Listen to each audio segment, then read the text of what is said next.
Welcome back in another lecture of polity. For latest update, you can follow us on our Telegram channel or on our website that is www.rodaies.com.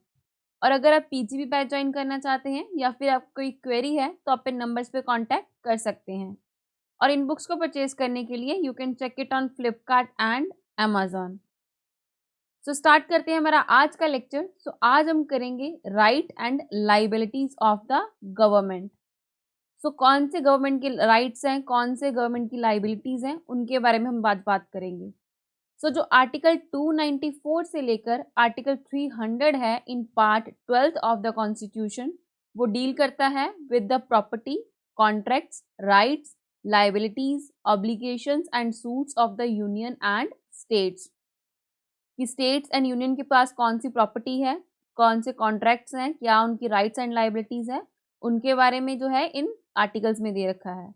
So in this regard the constitution makes the union and state as juristic person. तो इस चीज के लिए यहाँ पे union और state को एक ज्यूरिस्टिक पर्सन की तरह लिया गया है। सो नेक्स्ट अब देखते हैं property of the union and the state, कि कौन सी प्रॉपर्टी है यूनियन एंड स्टेट के पास। सबसे पहले आता है सक्सेशन। सो इसमें क्या है कि all property and assets that were vested in the dominion of India or a provinces or any princely states before the commencement of the present constitution became vested in the union or the corresponding state। कि जितनी भी जो property थी जो हमारे constitution के commence होने से पहले प्रोविंसेस के पास, इंडियन प्रिंसली स्टेट्स के पास, या फिर जो डोमिनियन इंडिया था यानी कि जो ब्रिटिशर्स के डोमिनियन में रह रहा था इंडिया, उसके पास जितनी भी प्रॉपर्टी थी वो कॉन्स्टिट्यूशन कमेंस होने के बाद कहाँ पे आ गई, यूनियन के पास या फिर स्टेट्स के पास। तो similarly all rights and liabilities, obligations of the government of the dominion of India or provinces or an Indian state would now be the right, liabilities and obligation of the government of India or corresponding states। कि ऐसे ही same जैसे जो पहले government थी, provinces थी, जो पहले princely states थी, उनके जो राइट्स थे, उनकी जो लाइबिलिटीज थी, तो वो अब जो है वो गवर्नमेंट ऑफ इंडिया की राइट एंड लाइबिलिटीज बन चुके हैं, उनकी स्टेट्स के राइट एंड लाइबिलिटीज बन चुके हैं। सो नेक्स्ट आता है एस्टीट, लैप्स एंड बोना वैकेंटिया। तो यहाँ पे क्या है कि any property in India that would have accrued to king of the England और ruler of the Indian state by escheat. कि अगर कोई भी प्रॉपर्टी इंग्लैंड से, किंग से, या फिर जो रूलर थे इंडियन स्टेट्स के, उनसे ली गई थी बाय एस्टीट। एस्टीट का मतलब कि वहां पे जो राजा वगैरह थे उनकी डेथ हो चुकी थी और उसके बाद उनका कोई भी हायर नहीं था, सारा साम्राज्य संभालने के लिए उनका कोई भी सक्सेसर वहां पे नहीं था, तो वो जो सारी प्रॉपर्टी थी वो कहाँ पे चली गई थी, गवर्नमेंट ऑफ इंडिया के पास। सो नेक्स्ट आता है लैप्स। लैप्स क्या होता है, termination of the rights through disuse और failure to follow appropriate procedure. कि अगर किसी प्रॉपर्टी में से राइट खत्म कर देना, अगर वो उस प्रॉपर्टी का डिसयूज कर रहा है या फिर जो प्रॉपर एप्रोप्रिएट प्रोसीजर है वो फॉलो नहीं कर रहा है, तो उस तरह की जो भी प्रॉपर्टी होगी उसको अगर इंडिया की गवर्नमेंट लेगी तो उसको क्या बोला जाएगा, लैप्स। नेक्स्ट आती है बोना वैकेंटिया। इसका क्या मतलब है कि property found without any owner, कि कोई ऐसी प्रॉपर्टी जिसका कोई भी ओनर नहीं है, कोई भी मालिक नहीं है, तो वो प्रॉपर्टी भी कहाँ पे आ जाएगी, इंडिया की गवर्नमेंट के पास। For want of the rightful owner would now vested in the state if the property situated there. कि अगर किसी स्टेट में आ रही है प्रॉपर्टी तो वो स्टेट के पास चली जाएगी, अदरवाइज वो यूनियन के पास आ जाएगी। यूनियन मतलब सेंटर के पास, गवर्नमेंट ऑफ इंडिया के पास। And all these three cases the property accrues to the government as there is no rightful owner। तो इन तीनों केसेस में जो प्रॉपर्टी है वो इंडिया की गवर्नमेंट के पास आ जाएगी, क्योंकि यहाँ पे कोई भी जो राइटफुल ओनर है वो नहीं आ रहा है। नेक्स्ट आता है सी वेल्थ। तो इसमें क्या है कि all lands and minerals and other things of the value under the water of ocean within the territorial water of India, the continental shelf of India and the exclusive economic zone of India vested in the union. ये जो economic zone word है आपने geography में पढ़ा होगा कि जितना भी हमारा इंडिया की टेरिटरी है उसके साथ में जो 12 नॉटिकल माइल तक जितना भी पानी आता है वो इंडिया की टेरिटरी के अंदर ही आता है। तो उसमें जितने भी लैंड पे जितने भी मिनरल रिसोर्सेज होंगे और पानी के अंदर जितने भी मिनरल एंड रिसोर्सेज होंगे वो सारे भी जो है वो गवर्नमेंट ऑफ इंडिया के पास ही आएंगे। कि जितने भी टेरिटोरियल वाटर पे हैं या कॉन्टिनेंटल शेल्फ पे हैं या फिर जो एक्सक्लूसिव जोन है इंडिया की, उस पे जितने भी मिनरल्स एंड रिसोर्सेज हैं वो सारे गवर्नमेंट ऑफ इंडिया को मिलेंगे। Hence, a state near the ocean cannot claim jurisdiction over these things। कि अगर कोई स्टेट जो है ओशन के पास है, वो इन चीज़ों पे, इन मिनरल एंड रिसोर्सेज पे, इन लैंड्स पे अपनी जुरिस्डिक्शन नहीं क्लेम कर सकती है, बिकॉज ये जो सारी चीज़ें हैं वो यूनियन के पास ही जाएंगी। नेक्स्ट आता है compulsory acquisition by law. So इसमें क्या है कि the parliament as well as the state legislature are empowered to make laws for the compulsory acquisition and requesting of private property by the government. कि जो parliament and state legislature है वो laws बना सकती है किसी भी जगह प्रॉपर्टी को एक्वायर करने के लिए। कोई भी प्राइवेट प्रॉपर्टी है अगर उसको एक्वायर करना है तो वहाँ पे जो पार्लियामेंट एंड स्टेट लेजिस्लेचर है वो लॉज बना सकती है। सो नेक्स्ट क्या है, the 44th amendment act of 1978 has also abolished the constitutional obligation to pay compensation in this regard. तो ये जो एक्ट लाया गया था 1978 में, that is 44th amendment act, तो इसके थ्रू क्या बोला गया था कि अगर गवर्नमेंट किसी की भी प्राइवेट प्रॉपर्टी को एक्वायर करती है तो वहाँ पे उनको कंपनसेशन देने की ज़रूरत नहीं है, बट दो केसेस में उनको कंपनसेशन देना पड़ेगा। तो कौन से वो दो केसेस हैं? फर्स्ट है कि when the government acquire the property of the minority educational institution, कि अगर गवर्नमेंट किसी माइनॉरिटी एजुकेशनल इंस्टीट्यूशन की प्रॉपर्टी एक्वायर कर रही है तो वहाँ पे उनको कंपनसेशन देना पड़ेगा। एंड नेक्स्ट है when the government acquire the land held by a person under his personal cultivation, कि अगर किसी की पर्सनल कल्टीवेशन की जगह को गवर्नमेंट एक्वायर कर रही है तो उस टाइम पे भी उनको कंपनसेशन वहाँ पे देना पड़ेगा। सो नेक्स्ट आता है एक्विजिशन अंडर एग्जीक्यूटिव पावर। सो इसमें क्या है कि द यूनियन और the state can acquire, hold, dispose property under the exercise of its executive power.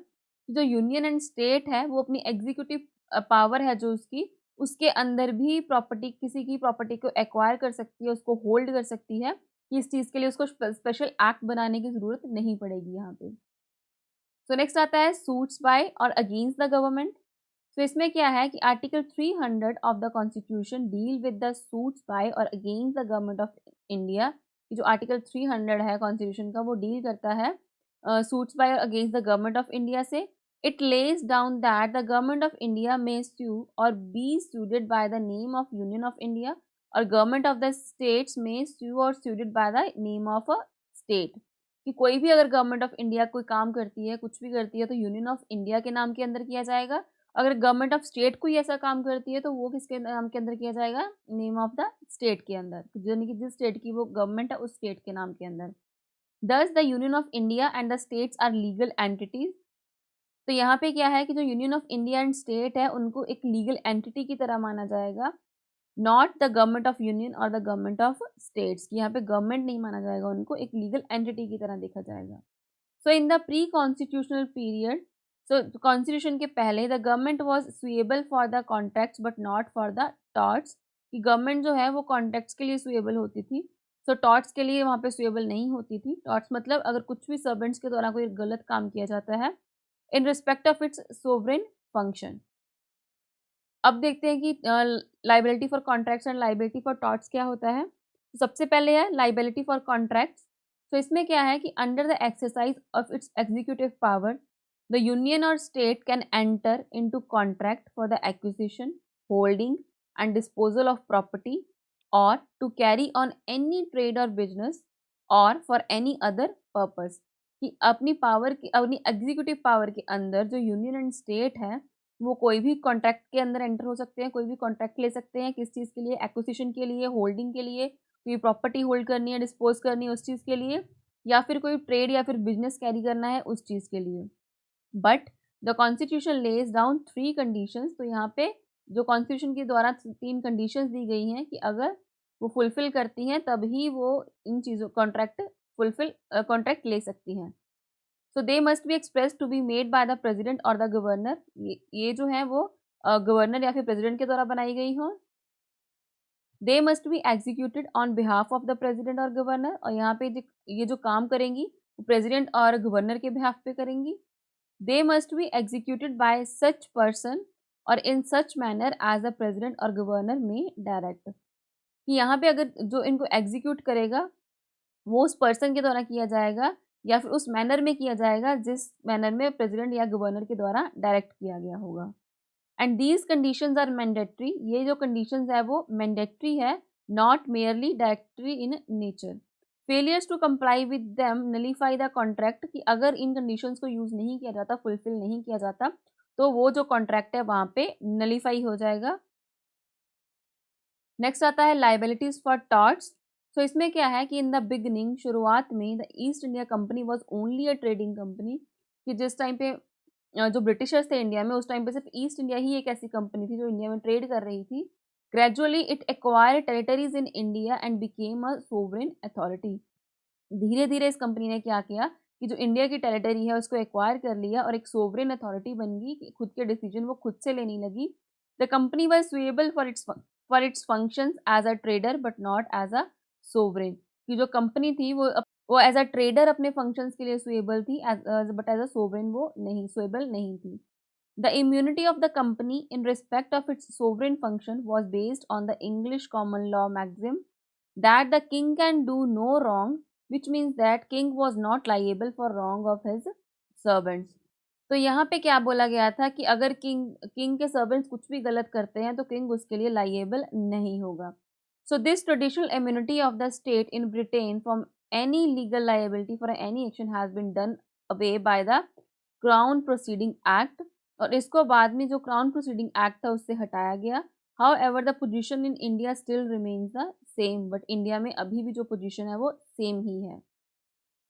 Therefore, the government of India can be sued for torts, कि अगर कुछ भी उनके सर्वेंट्स के द्वारा गलत किया जाता है, civil wrong committed by its officials only in the exercise of its own its non-sovereign function but not in the sovereign function like administrating justice, constructing a military। तो यहाँ पे क्या कहा गया है कि गवर्नमेंट ऑफ कुछ भी अगर टॉर्च होता है, यानी कि कुछ भी जो सिविल सर्वेंट्स हैं उनके द्वारा कुछ भी किया जाता है तो उसके लिए गवर्नमेंट को बोला जाएगा। सो नेक्स्ट आता है सूट्स अगेंस्ट पब्लिक ऑफिशियल्स। तो इसमें सबसे पहले आते हैं president and governor. The constitution confer certain immunities to the president of India and government of the state. तो यहाँ पे कॉन्स्टिट्यूशन के द्वारा कुछ इम्यूनिटीज प्रेसिडेंट ऑफ इंडिया और गवर्नमेंट ऑफ स्टेट्स को दी गई हैं। सबसे पहले आती है ऑफिशियल एक्ट्स। तो इसमें क्या है कि the president and the governor can not be sued during the term of their office, कि जो प्रेसिडेंट एंड गवर्नर है उनको उनके ऑफिस के टाइम पे सूट नहीं किया जा सकता। और there for any act done by them in the exercise and performance of their official power and duties, कि कोई भी काम अगर कुछ भी उन्होंने गलत किया है अपनी ऑफिस की टर्म के टाइम तो उस चीज़ के लिए उनको वहाँ पे लाइएबल नहीं ठहराया जा सकता। However, the official conduct of the president can be reviewed by the court, कि जो ऑफिशियल कंडक्ट है यहाँ पे प्रेसिडेंट का उसको कोर्ट के द्वारा या फिर ट्रिब्यूनल के द्वारा रिव्यू किया जा सकता है। Further the aggrieved person can bring appropriate proceedings against the union of India, कि अगर कोई एग्रीव्ड पर्सन है तो यहाँ पे वो यूनियन ऑफ इंडिया के अगेंस्ट प्रोसीडिंग्स लेके आएगा, ना कि प्रेसिडेंट और the state instead of the governor of that state, यानी प्रेसिडेंट या फिर गवर्नर ऑफ स्टेट के अगेंस्ट नहीं लेके आएगा, तो यूनियन ऑफ इंडिया और स्टेट के अगेंस्ट आएगी यहाँ पे। नेक्स्ट आता है पर्सनल एक्ट्स। तो पर्सनल एक्ट्स में क्या है कि no criminal proceedings can be started against the president और द गवर्नर, कि गवर्नर और प्रेसिडेंट के अगेंस्ट कोई भी क्रिमिनल प्रोसीडिंग्स यहाँ पे नहीं स्टार्ट की जा सकती है in respect of their personal acts, और can nor they can be arrested और इम्प्रिजन्ड, कि ना तो उनको अरेस्ट किया जा सकता है क्रिमिनल प्रोसीडिंग्स के लिए, ना ही उनको इम्प्रिजन किया जा सकता है। And this immunity is limited to the period of term of their office only, कि ये जो इम्यूनिटी है सिर्फ उनके टर्म तक रहेगी, जितने टाइम तक अपने ऑफिस में है तब तक ही रहेगी। However the civil proceedings can be started against them during their term, but उनके अगेंस्ट जो सिविल प्रोसीडिंग्स है वो स्टार्ट की जा सकती हैं उनकी टर्म के दौरान। नेक्स्ट आते हैं मिनिस्टर्स। तो यहाँ इनके बारे में क्या कहा गया है यहाँ पे, the constitution does not grant any immunity to the ministers for their official act. तो हमारे कॉन्स्टिट्यूशन में मिनिस्टर्स के लिए कोई भी इम्यूनिटी प्रोवाइड नहीं की गई है, but since they are not required to countersign the official acts of the president and the governor, they are not liable in the court for those acts. तो यहाँ पे वो जो है अपने किसी भी एक्ट के लिए कोर्ट में लाइएबल नहीं होंगे। Moreover they are not liable for the official acts. तो और क्या यहाँ पे कोई भी ऑफिशियल एक्ट जो प्रेसिडेंट के द्वारा या फिर गवर्नर के द्वारा किया गया है तो उस चीज़ के लिए वो यहाँ पे लाइएबल नहीं होंगे। However the ministers do not enjoy any immunity for their personal acts, कि यहाँ पे जो मिनिस्टर्स हैं वो कोई अपने किसी भी पर्सनल एक्ट के लिए कोई भी इम्यूनिटी एन्जॉय नहीं करते हैं। And can be sued for crime, किसी भी क्राइम के लिए उनको स्यूड किया जा सकता है। As well as torts in the ordinary courts like a common citizen, की एक आम सिटीजन की तरह उनको किसी भी क्राइम के लिए सूट किया जा सकता है। नेक्स्ट आते हैं जुडिशियल ऑफिसर्स। तो जो जुडिशियल ऑफिसर्स हैं enjoy immunity from any liability in respect of their official acts. तो जो जुडिशियल ऑफिसर्स हैं उनको इम्यूनिटी दी जाती है, वो इम्यूनिटी एंजॉय करते हैं अपनी किसी भी लायबिलिटी के लिए, और उनको यहाँ पे स्यूड नहीं किया जा सकता। The judicial officers protection act of 1850 Lay's down that, तो ये जो एक्ट था इसके द्वारा क्या बोला गया कि नो जज, magistrate, justice of peace, collector और other person acting judicially shall be liable to be sued in any civil court for any act done by him in the discharge of his official duty। कि इस act के द्वारा क्या बोला गया कि किसी भी जज को, किसी भी मजिस्ट्रेट को, किसी भी कलेक्टर को, कोई भी जो जुडिशियल पर्सन है उसको किसी भी कोर्ट में लाइएबल नहीं ठहराया जा सकता उसके द्वारा किए हुए किसी भी एक्ट के लिए। तो नेक्स्ट आते हैं सिविल सर्वेंट्स। तो under the constitution the civil servants are conferred personal immunities from legal liability for official contracts. यहाँ पे क्या बोला गया है कॉन्स्टिट्यूशन में कि जो सिविल सर्वेंट्स हैं उनको पर्सनल इम्यूनिटीज दी जाती है, किस चीज़ के लिए? लीगल लायबिलिटीज के लिए। This means that civil servants who made a contract in his official capacity not personally liable in respect of that contract. कि अगर किसी सिविल सर्वेंट के द्वारा कोई भी एक्ट जो है कोई भी कॉन्ट्रैक्ट बनाया गया है अपनी ऑफिशियल कैपेसिटी में कि जो उनकी पावर है उसके अंदर, तो उस चीज़ के लिए उनको जो है लाइएबल नहीं ठहराया जा सकेगा। But it is government that is liable for that contract. कि अगर उस चीज़ में उनसे कोई भी गलती हो जाती है, कुछ भी हो जाता है, तो उस चीज़ के लिए स्टेट या फिर सेंटर की गवर्नमेंट को लाइएबल ठहराया जाएगा, उन सिविल सर्वेंट्स को नहीं। But if the contract is made without complying the condition specified in the constitution, कि अगर वो कॉन्ट्रैक्ट जो कॉन्स्टिट्यूशन में कंडीशंस दे रखी थी उनके अकॉर्डिंग नहीं बनाया गया है, तो उस टाइम पे जो वहाँ पे वो सिविल सर्वेंट होंगे उनको लाइएबल ठहराया जाएगा। Further the civil servants also enjoy immunity from legal liability. और जो है ये जो सिविल सर्वेंट्स हैं वो इम्यूनिटी एंजॉय करते हैं लीगल लाइबिलिटीज़ के लिए। कौन सी? जितने भी वो टॉर्चर्स एक्ट्स करते हैं in respect of the sovereign function of the government. And civil proceedings can be instituted against them for anything done in their official capacity. कि अगर कोई भी अपनी ऑफिशियल कैपेसिटी के अंदर वो काम करते हैं तो उनके लिए सिविल प्रोसीडिंग्स यहाँ पे करी जा सकती हैं, और इस चीज़ के लिए उनको पहले 2 मंथ का एडवांस नोटिस देना होगा। But no such notice is required when the action is to be brought against them for the act done outside the scope of their official duty। कि अगर वो अपनी ऑफिशियल ड्यूटी के बाहर जाकर कोई काम करते हैं तो उस चीज़ के लिए वहाँ पे उनको कोई भी नोटिस नहीं दिया जाएगा। Criminal proceedings can be instituted against them for act done in their official capacity. और यहाँ पे उनके अगेंस्ट क्रिमिनल प्रोसीडिंग्स को भी चलाया जा सकता है कि अगर वो अपनी ऑफिशियल कैपेसिटी के अंदर कोई भी ऐसा एक्ट करते हैं। उस चीज़ के लिए परमिशन चाहिए होगी प्रेसिडेंट की या फिर गवर्नर की, जहाँ पे भी नेसेसरी लगेगी।